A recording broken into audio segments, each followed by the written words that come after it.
Hello, my most amazing scholars of truth, goodness, and beauty. Hello, my most amazing teacher of truth, goodness, and beauty. How are you today? We are going to talk about this today. Oh my goodness, that is amazing. This is not just any artwork. What do you think this is? If I told you that this was created in ancient Egypt, do you have a guess? If I also told you that this is a sculpture, if it's something that's three-dimensional, what do you think it could be? Well, I have a book to tell us a little bit more about this, but I'm going to start by telling you that this is an ancient Egyptian coffin. It's not just anybody's coffin. It was King Tutankhamun's coffin. And in ancient Egypt, they called those coffins a sarcophagus because inside the coffin was a mummy. And a mummy was what they created when one of their kings passed away and they wanted to preserve his body for the afterlife. So they believed that if they wrapped that body all up in strips of cloth, that it would be preserved for a glorious afterlife. Well, I am going to show you much more about this mummy and this sarcophagus by looking at a book together. The other thing though, real quick, is look at some of the patterns that you see. Look at some of the hieroglyphics that you see. Those are those symbols in the middle. Look at the different colors that are used in that design. I want you to think about the art of this because I'm hoping it will inspire us as we continue to create our royal Egyptian cat. Those ideas might help us decorate our artwork. All right, let me show you that book. The book is called King Tut, The Hidden Tomb, and it was written by Ruth Owen.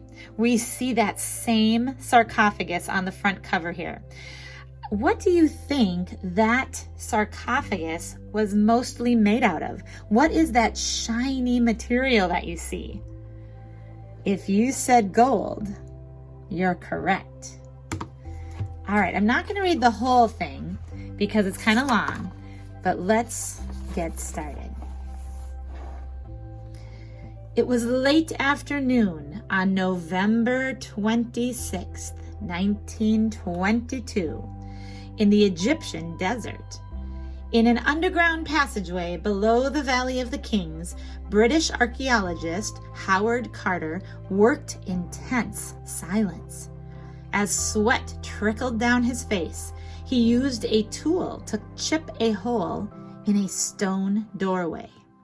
For 5 years, Carter had been searching for the hidden tomb of the ancient Egyptian pharaoh Tutankhamun.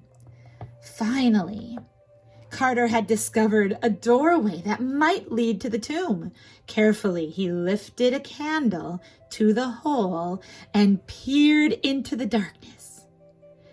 At first, I could see nothing, Carter said, but details from the room within slowly emerged from the mist.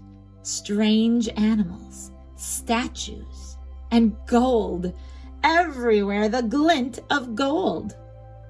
Tutankhamun's tomb had remained hidden in the Valley of the Kings for 3,245 years. Now its ancient secrets were about to be revealed. Pharaoh Tutankhamun was a part of a powerful civilization based in Africa from around 3000 BC to AD 300. Experts know he was born around 1341 BC. They also know Tutankhamun, or King Tut for short, was the son of the ancient Egyptian king Akhenaten. This is a picture of his father right there. King Tut grew up in a city named after his father. All right, does this statue look familiar? Do you remember learning about Queen Nefertiti last week? It says that King Tut's father had several wives, including his chief wife, Queen Nefertiti. However, Egyptologists do not know which of the king's wives was Tut's mother. So Queen Nefertiti might have been King Tut's mother. Very little else is known about the young prince's life. King Tut most likely lived in a palace with his father, his father's many wives, and his 6 older sisters. When Tutankhamun was still a young child, his father died. Then, when King Tut was just 9 years old, he became Pharaoh.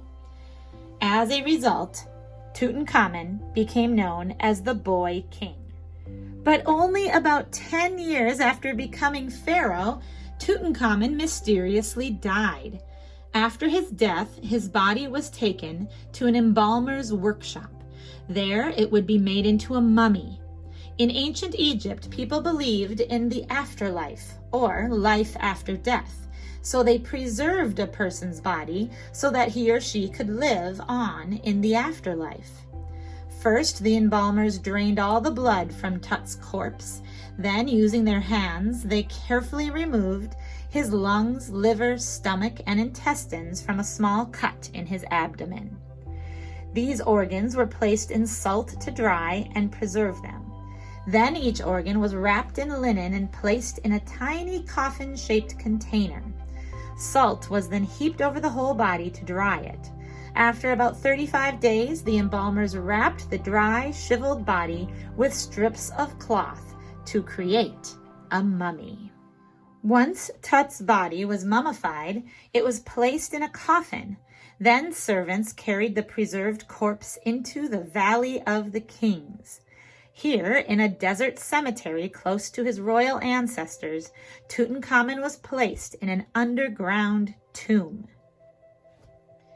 The Egyptians believed that to live on forever, King Tut would need food to eat and clothing and jewelry to wear. He might also need furniture, including a throne to sit on and chariots to ride. In addition, Tut may want weapons and entertainment, such as games and musical instruments. Everything a pharaoh could possibly need or want in the afterlife was placed in Tut's tomb, and then the tomb was sealed forever. Or more accurately, sealed for 3,245 years, which is how much time went by before Mr. Carter and his team of archaeologists found their way into the tomb. When Carter finally opened the sealed door, he couldn't believe his eyes. Behind it, he discovered Tut's burial chamber. In the middle of the room stood a huge gilded wooden box or shrine. When Carter opened the doors at one end of the shrine, he found 3 smaller shrines inside it. Inside the inner shrine was a stone coffin or sarcophagus. Slowly, carefully, over many months, Carter and his workers removed the shrines from the tomb. Then the heavy stone lid of the sarcophagus was raised using ropes and pulleys. Inside the sarcophagus were 3 beautiful coffins, one neatly placed inside the other. Each coffin was made in the shape of the king's body. The third and inner coffin was made of solid gold. When the lid of the golden coffin was opened, Carter found Tut's mummy inside. The mummy's head and shoulders were covered by a dazzling gold mask. Carter was speechless. The boy king had finally been found. Scientists still have not been able to figure out exactly what caused King Tut's death. But we know that he was a pharaoh for about 10 years. Now, we are going to use the ideas in this beautiful sarcophagus to think about some things we can add to our mummy cat.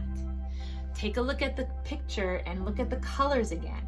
You see those bright gold colors. You see those teal or light blue colors. You can even see, if you look closely, some red or some dark orange in there. So we're gonna keep those colors in mind and those designs, because when we add to our picture today, we're gonna be adding some borders and some decorations. And so I will be looking back at this picture to help us get inspired. All right, that's your ancient Egyptian lesson for today. I'll see you next time.